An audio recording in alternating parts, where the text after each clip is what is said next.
Mga mahal na kapatid, sa nakaraan po nating pagsamba ay napag-aralan natin na mahalaga na sa paglipas ng panahon sa ating buhay, kasabay nito ay lalo naman tayong lumalago, tumitibay sa ating pananampalataya.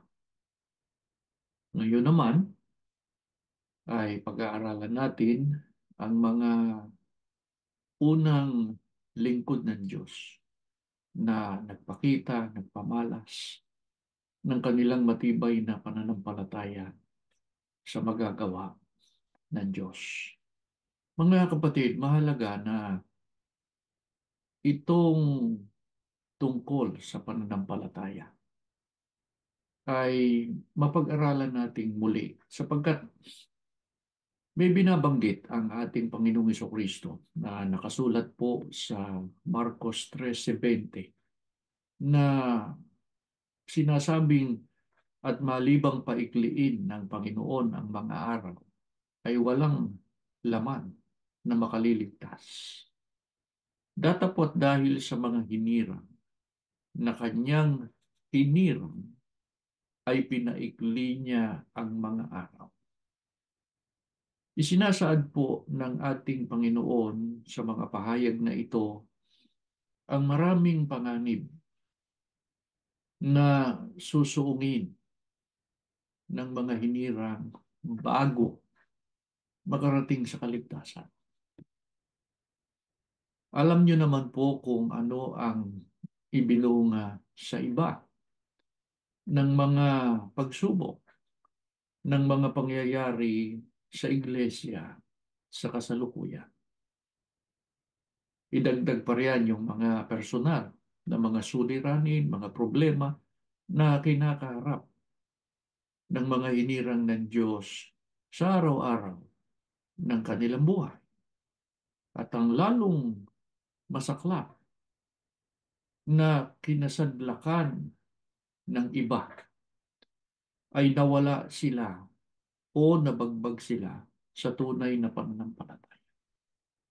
Meron na rin pong mga nag-iisip, meron na rin pong nag-aakala na ang pangyayari sa iglesia sa kasalukuyan ay hindi na malulunasan.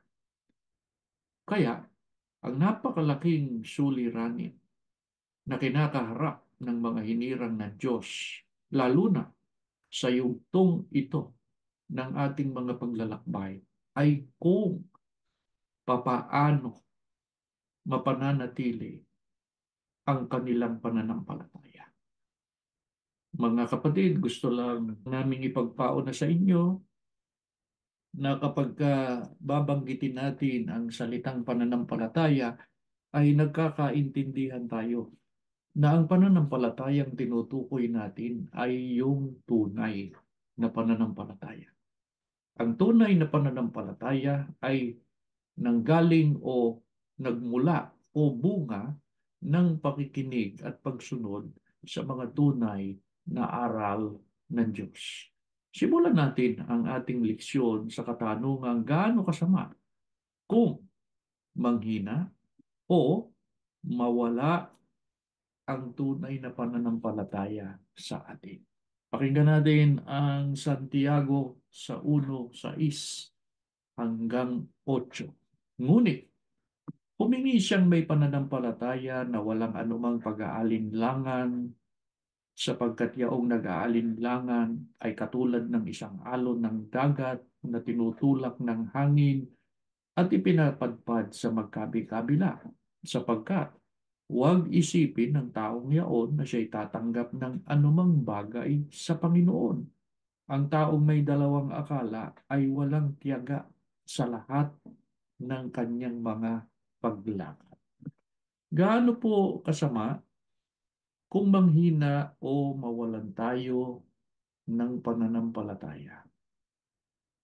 Una, hindi tayo tatanggap ng anuman na ating hinihingi sa Panginoon kung tayo po ay hindi sumasampalataya.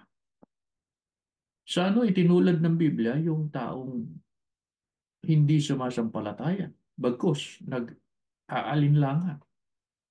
Ang sabi po ay parang alon lang ng dagat yan, na kung saan yung hangin, doon siya ipapadpad. Kung saan yung hangin, nagpapatianod lang siya. Bakit po ganon? Walang paninindigan eh. Kundi, nag-aalinlangan. May dalawang akala, hindi po mabuti yan. Sa kabilang dako, mga kapatid, gaano naman kahalaga kung mapanatili natin ang tunay at matibay na pananampalataya. Digin natin sa Mateo 17:20. At sinabi niya sa kanila, dahil sa kakauntian ng inyong pananampalataya, sapagkat katotohanan ng sinasabi ko sa inyo, kung magkaroon kayo ng pananampalataya na kasing laki ng butil ng binhi ng mustasa, ay masasabi ninyo sa bundok na ito, lumipat ka mula rito hanggang doon at ito'y lilipat. At sa inyo, hindi may pangyayari. Sa kabilang dako po, mga kapatid, gaano kahalaga kung mapanatili natin ang matibay at tunay na pananampalataya. Ang sabi po ng ating Panginoon, kung magkaroon kayo ng pananampalataya na kahit na kasing laki ng butil ng mustasa, masasabi ninyo sa bundok, lumipat ka mula rito hanggang doon at ito ay mangyayari. Sa makatuwid, sa tunay na sumasampalataya, sa nagtataglay ng tunay na pananampalataya, walang bagay na mahirap sa kanya, walang bagay na imposible sa kanya. Kaya kumuha tayo ng mga halimbawa, mga lingkod ng Diyos, nagpakita ng matibay na pananalig, pananampalataya sa mag-agawa ng Diyos. Ang isa ay si Abraham. Si Abraham ay tinatawag din na ama ng pananampalataya. Anong uri po bang pananampalataya ang tinanggap o tinaglay ni Abraham? Pakinggan ninyo sa Roma 4:18 hanggang 21. Siya na sumampalataya na nasa pag-asa laban sa pag-asa upang maging ama ng maraming bansa ayon sa sabi, magiging gayon ang iyong binhi at hindi humina sa pananampalataya na ipinalagay man ang kanyang katawang tulad sa patay na, gayong siya'y may mga 100 taon na, at ang pagkabaog ng bahay bata ni Sara. Kundi sa pagtingin niya sa pangako ng Diyos ay hindi nag-alinlangan sa pamamagitan ng di pananampalataya, kundi lumakas ng lumakas sa pamamagitan ng pananampalataya na niluluwalhati ang Diyos at lubos na nanalig na ang Diyos na nangako ay may kapangyarihang makagawa noon. Anong uring pananampalataya po ang tinaglay ni Abraham? Batay sa ating binasa, may sinasabi doon, pag-asa laban sa pag-asa. Bakit po ang pananampalataya ni Abraham ay tinawag na pag-asa laban sa pag-asa? Sapagkat nang sila po ay pangakuan na magkakaroon sila ng anak, una, matanda na siya. Ikalawa, ang asawa niyang si Sarah ay baog pa. Kaya sa pag-asa ng tao ay hindi matutupad ang pangako ng Diyos sa kanya. Pero nilabanan yun ni Abraham. Ang pag-asa niya, yung pangako ng Diyos. Natupad po ba yung pangako sa kanila ng Diyos? Opo. Ibinigay sa kanila si Isa. Bakit po napakatibay ng pananalig, ng pananampalataya ni Abraham sa Diyos at sa magagawa ng Diyos? Sapagkat nakasulat din doon sa talatang ating binasa, nananalig siya na yung Diyos na makapangyarihan na nangako sa kanya ay may kakayahan, may kapangyarihan na makagawa ng kanyang ipinangako. Mga kapatid, paano pa napatunayan ni Abraham ang kanyang matibay na pananalig sa magagawa ng Diyos? Babasahin ko naman ang nakasulat po sa aklat ng Genesis sa 22, 2 hanggang 3, 6 hanggang 12. Ganito po ang inyong maririnig. At kanyang sinabi, kunin mo ngayon ang iyong anak, ang iyong bugtong na anak si Isaac, na iyong minamahal at pumaroong ka sa lupain ng Moria. At ihandog mo siya roong handog na susunugin sa ibabaw ng isa sa mga bundok na aking sasabihin sa iyo. At si Abraham ay bumangong maaga at inihanda ang kanyang asno, ipinagsama ang dalawa sa kanyang mga alila at si Isaac na kanyang anak. At nagsibak ng kahoy para sa haing susunugin at bumangon at naparoon sa dakong sinabi sa kanya ng Diyos. At kinuha ni Abraham ang kahoy ng handog na susunugin at ipinasan kay Isaac na kanyang anak. At dinala sa kanyang kamay ang apoy at ang sundang at sila'y kapwa yumaong magkasama. At nagsalita si Isaac kay Abraham na kanyang ama na sinabi, Ama ko. At kanyang sinabi, narito ako anak ko. At sinabi, narito ang apoy at ang kahoy. Ngunit nasaan ang korderong pinakahandog na susunugin? At sinabi ni Abraham, Diyos ang maghahanda ng korderong pinakahandog na susunugin, anak ko. Anapat sila'y kapwa yumaong magkasama. At sila'y dumating sa dakong sa kanila'y sinabi ng Diyos at nagtayo si Abraham doon ng isang dambana at inayos ang kahoy at tinalian si Isaac na kanyang anak at inilagay sa ibabaw ng dambana sa ibabaw ng kahoy. At iniunat ni Abraham ang kanyang kamay at hinawakan ng sundang upang patayin ang kanyang anak. At tinawag siya ng anghel ng Panginoon mula sa langit at sinabi, Abraham, Abraham. At kanyang sinabi, narito ako.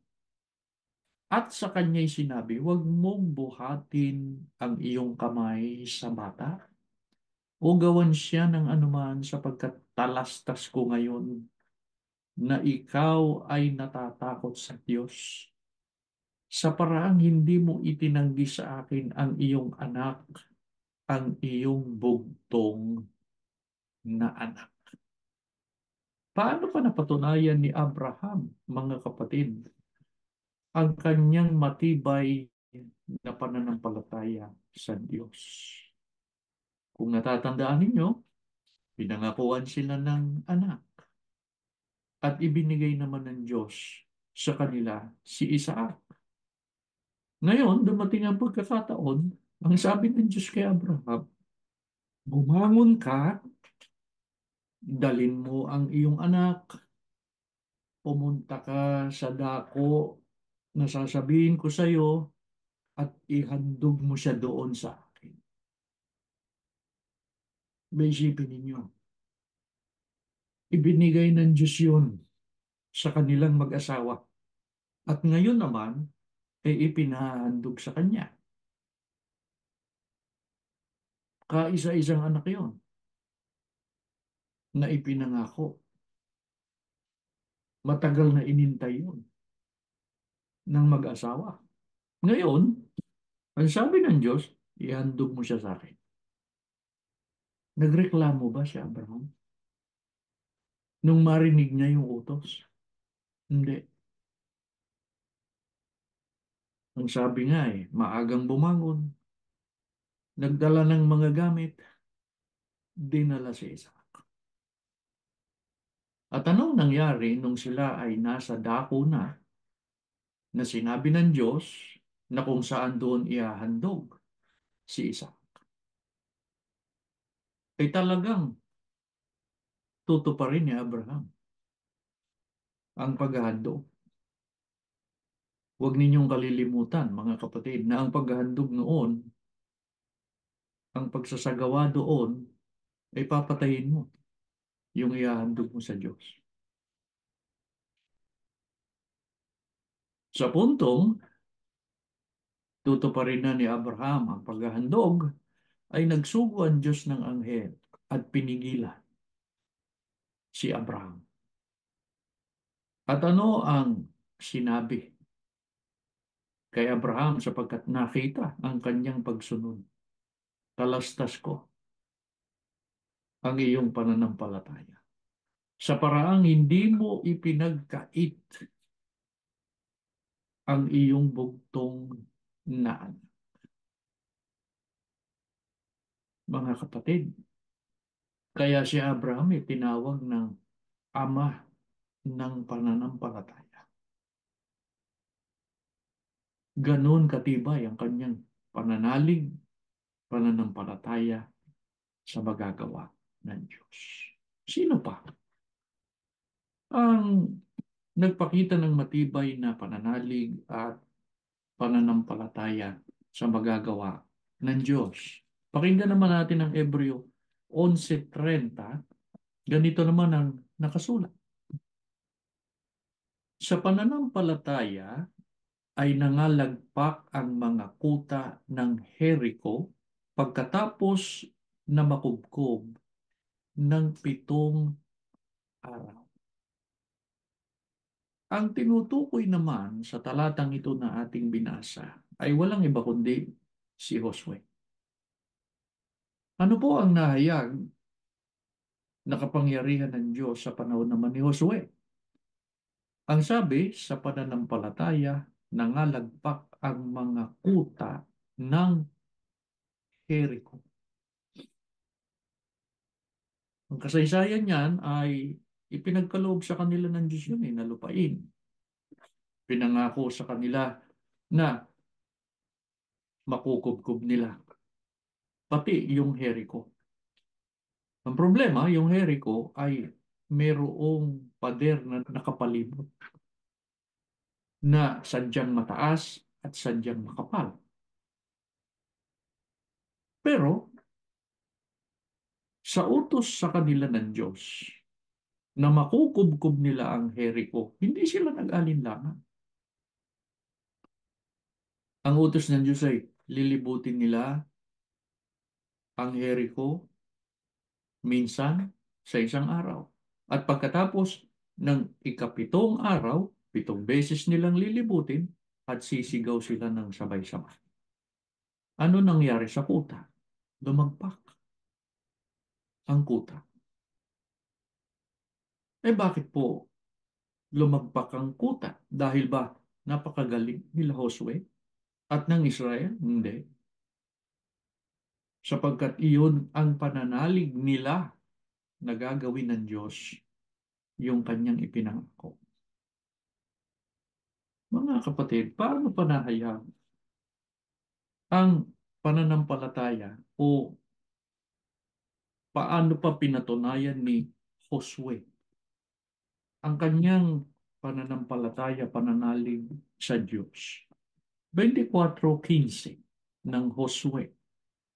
At kung inaakala ninyong masama na maglingkod sa Panginoon, ay piliin ninyo sa araw na ito kung sino ang inyong paglilingkuran.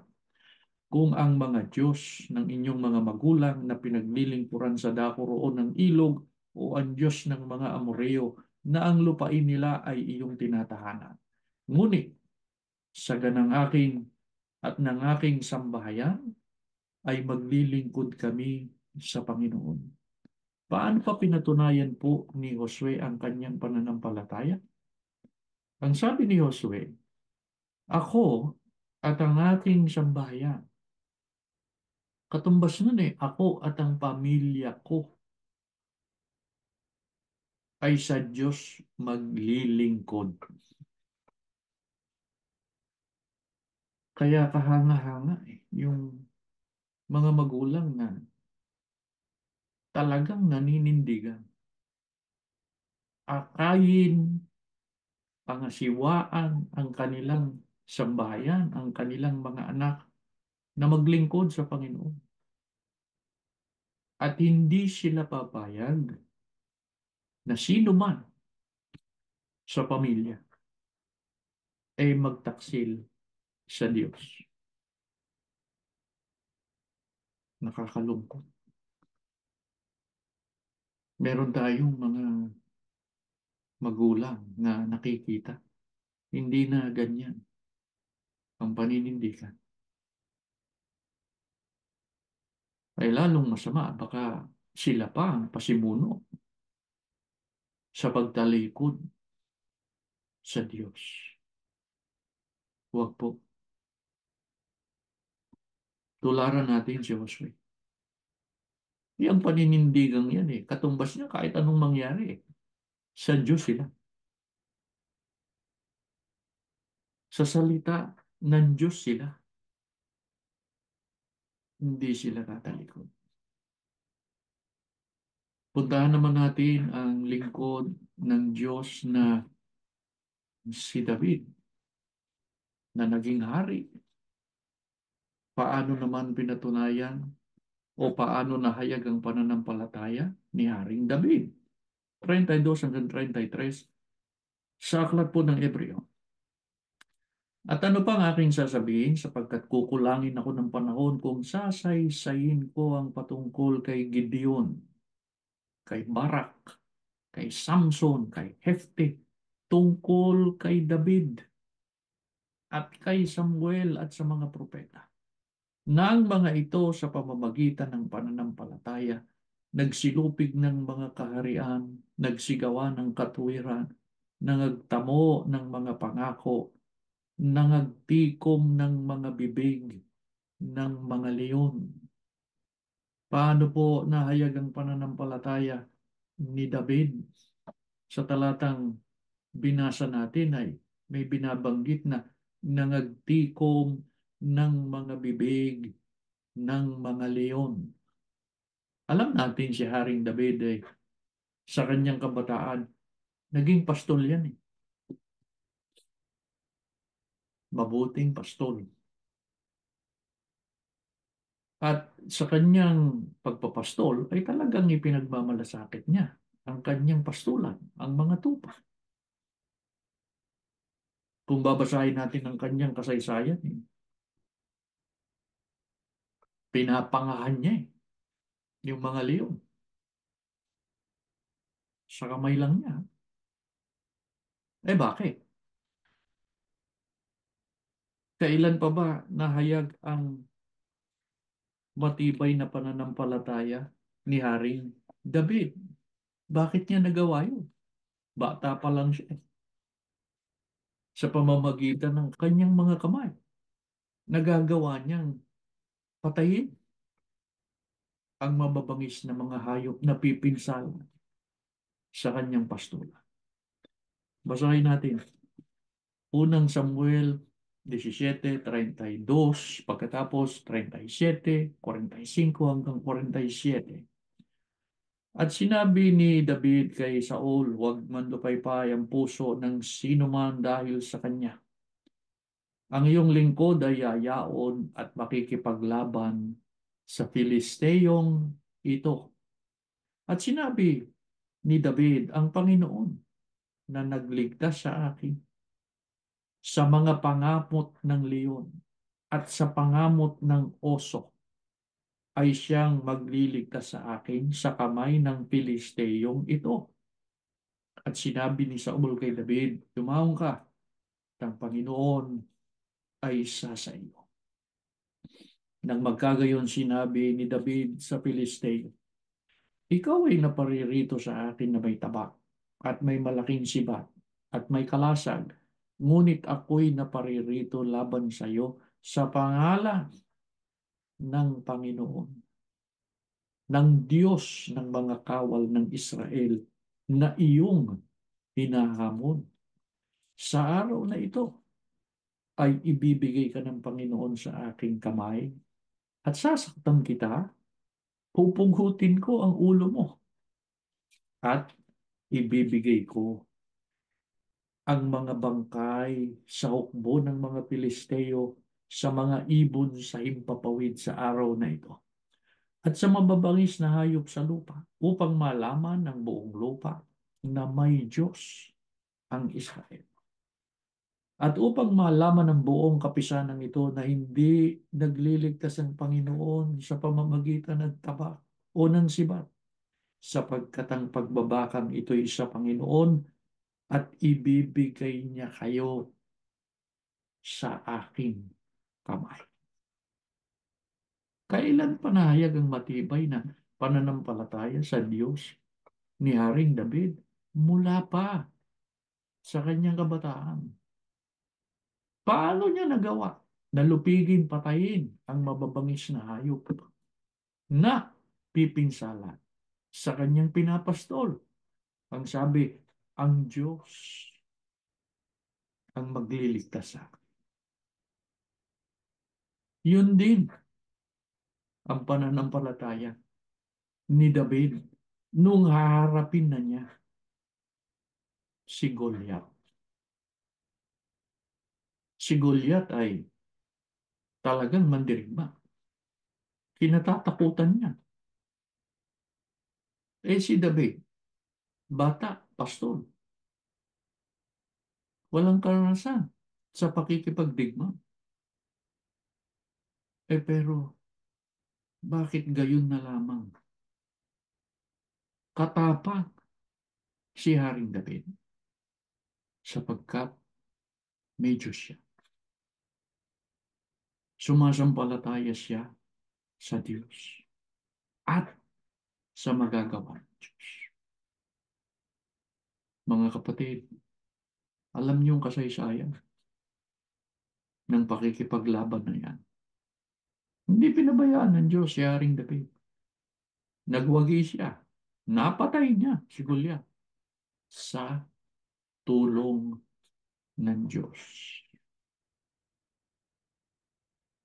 Alam niyo yung mga nanggipit at ng api sa atin at patuloy na nagbabalak na gawan tayo ng masama, maituturing din nating malaki, higante, katumbas na, maimpluwensya, malakas, makapangyarihan. Pero, ang tanong mas makapangyarihan ba sila sa Diyos? Mas malakas ba sila sa Diyos? Ang Diyos ang makapangyarihan sa lahat Manalig tayo sa Kanya. Sumampalataya tayo sa Kanya. Sino pa?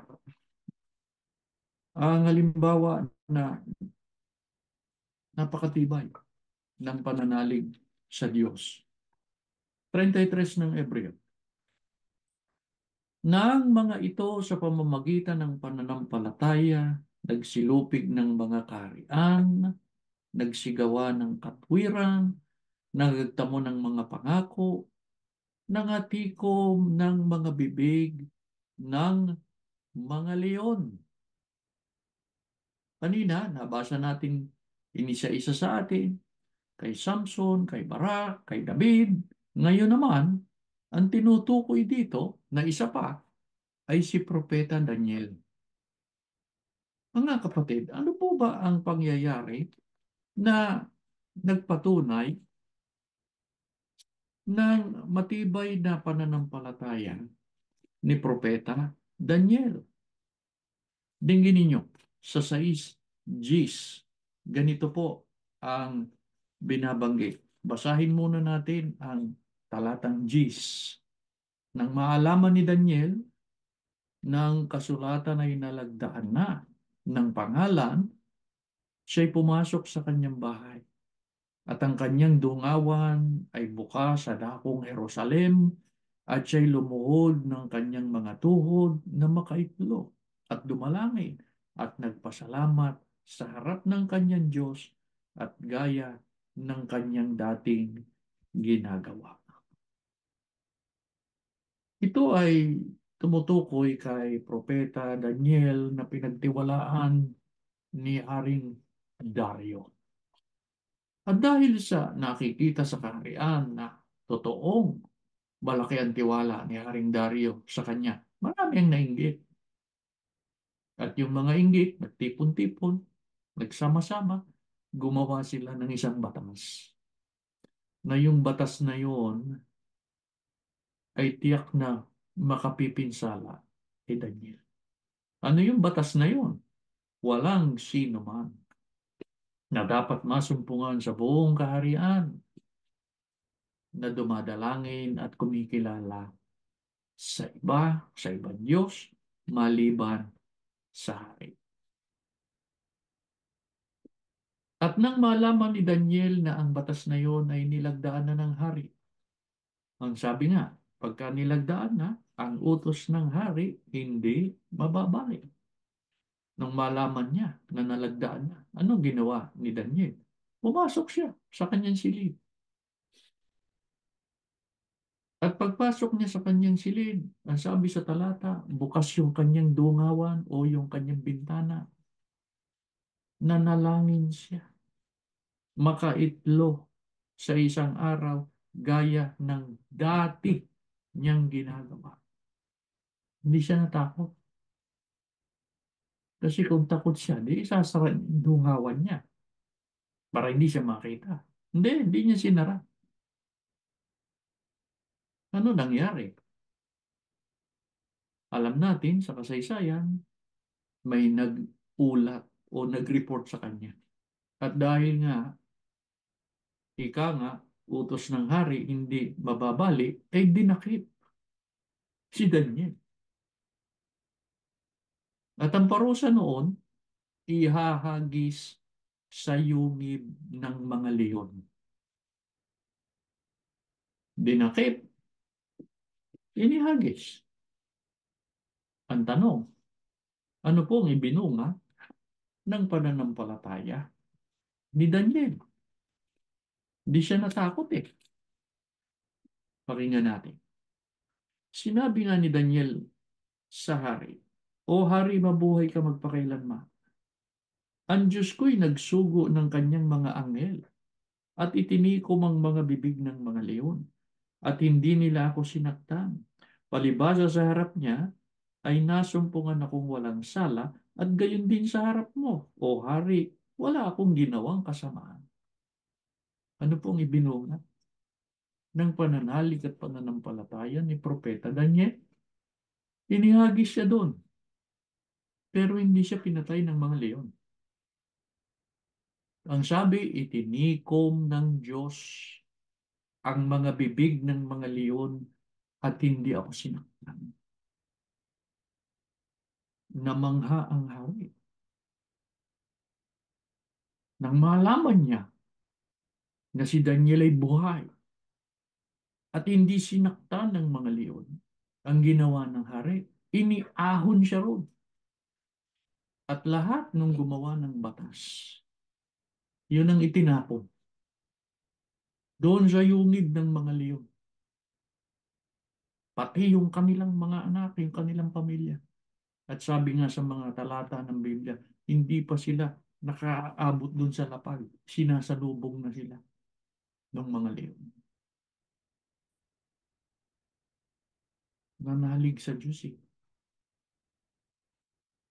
Buo ang pananampalataya sa Diyos.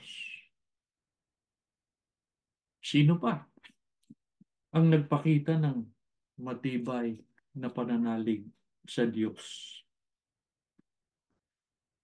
Nagsipatay ng bisa ng apoy,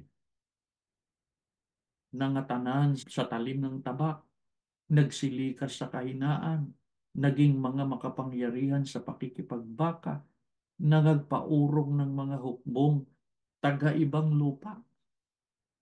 Dito may binabanggit eh. Nagsipatay ng bisa ng apoy. Sino-sino kaya yun? Sino kaya yung sinasabing nagsipatay sa bisa ng apoy? Balikan natin ang aklat ng Daniel, mga kapatid. Ang babasahin naman natin ay 3:16 hanggang 18. Ganito po ang pahayag.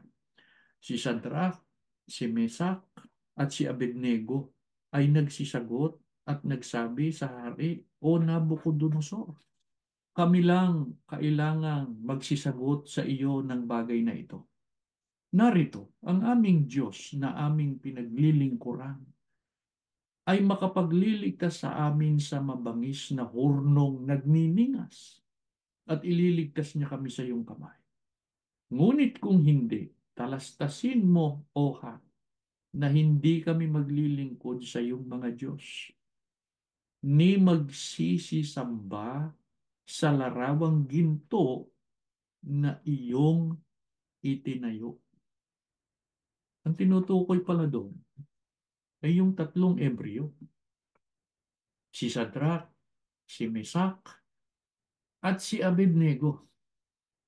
Ano naman ang nangyari? At sa pangyayaring ito ay nahayag ang kanilang matibay na pananalig sa Diyos. Si Haring Nebuchadnezzar ng Babylonia ay gumawa ng isang imahen na ginto at ipinagutos niya sa lahat na pagka narinig nila yung hudya ay kailangang lumuhod sila, magpatira pa at sambahin yung imahen na kanyang ipinagawa. Pero itong tatlong Ebreyong ito, palibasa, sumasamba sa tunay na Diyos. Ano ang sabi nila sa hari? Sabi nila sa hari, hindi kami maglilingkod dyan. Ang parusa, ihahagis naman sa hurno na naglalagablab sa apoy.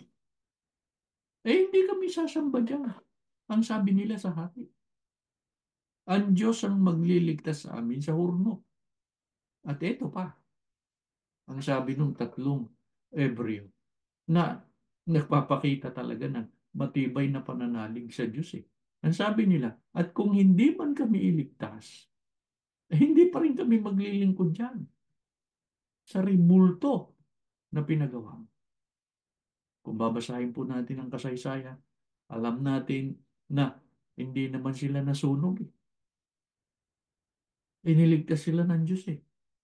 At nung iahon sila mula sa hurno, nasabi nga sa talata, ni amoy ng sunog eh. Wala eh. Dahil ba magaling sila? Kaya sila naligtas sa apoy? Dahil ba sa sarili nilang gawa at kapangyarihan? Gawa ng Diyos yun. Gawa ng kapangyarihang kamay ng Diyos. Sino pa ang halimbawa? Lingkod ng Diyos. Mababasa natin sa Biblia. Nagpakita ng matibay na pananalig sa Diyos. Ang isa pa ay si Job. Ano po ang katibayan na si Job ay sumasampalataya sa Diyos?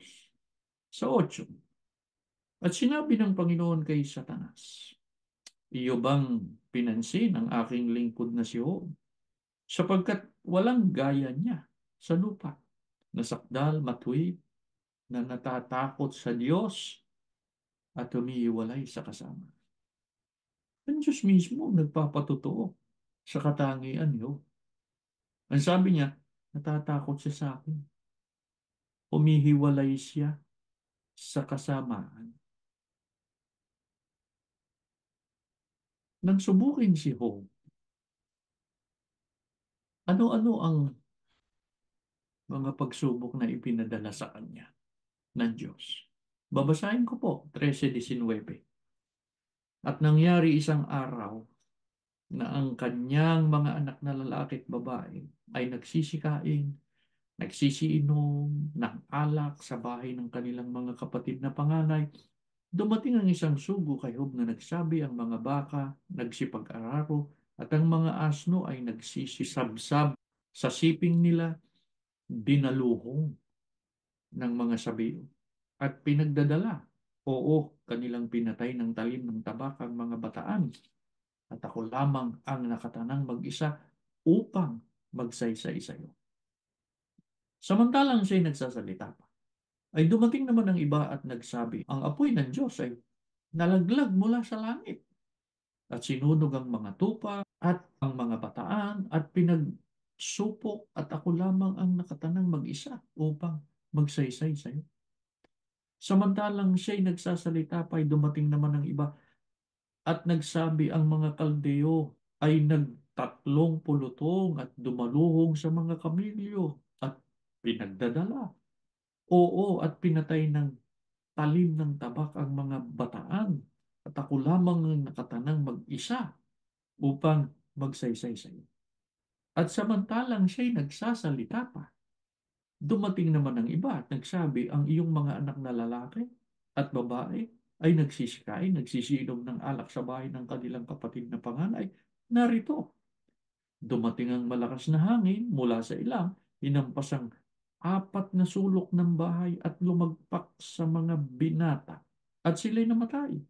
At ako lamang ang nakatanang mag-isa upang magsaysay sa iyo. Nang subukin ng Diyos si Job, ano-ano ang mga pagsubok na ipinadala sa kanya?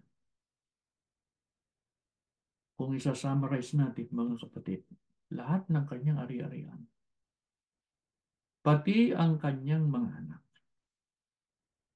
nawala sa kanya. Ni walang isang araw, saglit lang, sunod-sunod. At kung babasahin pa natin yung mga tala, ay pati yung asawa niya, na sana ay dadamayan siya, papaalalahanan siya na huwag kang mawala ng pag-asa, huwag kang tatalikod sa Diyos. Ay, hindi. Anong sabi ng asawa? Oh, maglilingkod ka pa ba sa Diyos? Sumpain mo na siya. Pati yung asawa niya. Mga kapatid, mabigat na. Ang tanong, anong reaksyon ni Job nang dumating sa kanya ang mga pagsubok na yan? 20 hanggang 22. Nang magkagayon, bumangon si Job, hinapak ang kanyang balabal at hinahita ng kanyang ulo, nagpatira pa sa lupa at sumamba. At sinabi niya, hubad akong lumabas sa bahay bata ng aking ina at hubad ako na babalik roon. Ang Panginoon ang nagbigay, ang Panginoon ang nag-alis. Purihin ang pangalan ng Panginoon. Dumating sa kanya yung pagsubok. Ang totoo, karoon pa siya ng karamdaman. Pero ano ang reaksyon niya? Ang sabi niya, ang Panginoon ang nagbibigay. Ang Panginoon ang nag-aalis. Purihin ang Panginoon. Pagkatapos, ang patutuo sa kanya ng Biblia, sa lahat ng ito, hindi nagkasala si Job. Hindi yung, oh, nag-ahit ng ulo. Baka po nag-amok. Ah, hindi. Hindi.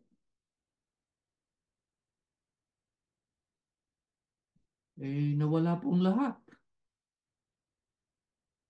Panahon na para tumalikod sa Diyos. Ay, hindi. Ang bigat naman ng pagsubok na ito. Ang reaksyon ng iba humanap na tayo ng ibang reliyon. Gumawa na tayo ng bagong doktrina. Yung aayon sa gusto natin. Hindi yung, ay, tiwalag na tayo mga anak. Sige na. Gawin na ninyo ang gusto ninyo. saka na tayo maglilingkod ulit. Hindi. Gayahin natin si Job, gayahin natin si Josue, gayahin natin si Abraham. Tularan natin ang tatlong embryo. Tularan natin ang propeta Daniel. Nanalig sa Diyos. Ang sabi ng Diyos, dadaan kayo sa apoy. Susubukin kayo para dalisayin upang malaman kung talagang tapat kayo. Dapat ang pananalig natin. Opo, maglilingkod ako sa iyo, Panginoon, at ang aking sambahayan. Mga kapatid, kaya natin tinalakay ito. Ayaw namin, ayaw natin na meron pang madaig, na meron pang mahiwalay. Ang nais natin ay matapos natin ang takbuhin ito. Magtamo tayo ng kaligtasan. Anong napakahalagang leksyon dapat nating matutunan sa ipinamalas ng mga lingkod ng Diyos na ito? Pakinggan ninyo at ito sana ang maging panalangin natin. Pakinggan ninyo. 37, 3 hanggang 11. Tumiwala ka sa Panginoon, gumawa ka ng mabuti. Tumahan ka sa lupain, gawin mong kumain sa kanyang pagkatapat. Magpakaligaya ka naman sa Panginoon at bibigyan kanya ng nasa ng iyong puso. Ihabilin mo ang iyong lakad sa Panginoon. Tumiwala ka rin naman sa Kanya at Kanyang papangyayarihin at Kanyang palalabasin gaya ng liwanag ang iyong katwiran at ang iyong kahatulan ay gaya ng katanghaliang tapat. Ikaw ay magpahinga sa Panginoon at maghintay kang may pagtitiis sa Kanya. Huwag kang mabalisa ng dahil sa Kanya na gumiginhawa sa Kanyang lakad dahil sa lalaki na nagpapangyari ng mga masasamang katha.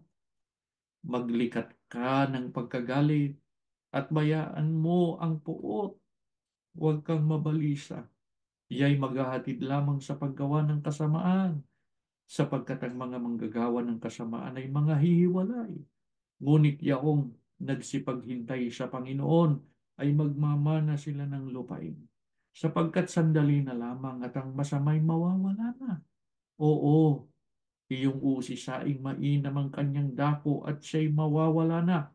Ngunit ang maamo magmamana ng lupain at masasayahan sa kasaganaan ng kapayapaan. Idalangin natin sa Diyos, mga kapatid, na kapag naririnig niya ang ating mga dalangin, ang ating pagtaguhoy, maawa siya. Nalingapin niya tayo, itaguyod niya tayo hanggang sa marating natin ang kaligtasan. Tumayo kayo, mga kapatid, at tayo po ay mananalangin. Panginoon, amin Diyos, salamat ng marami sa iyo.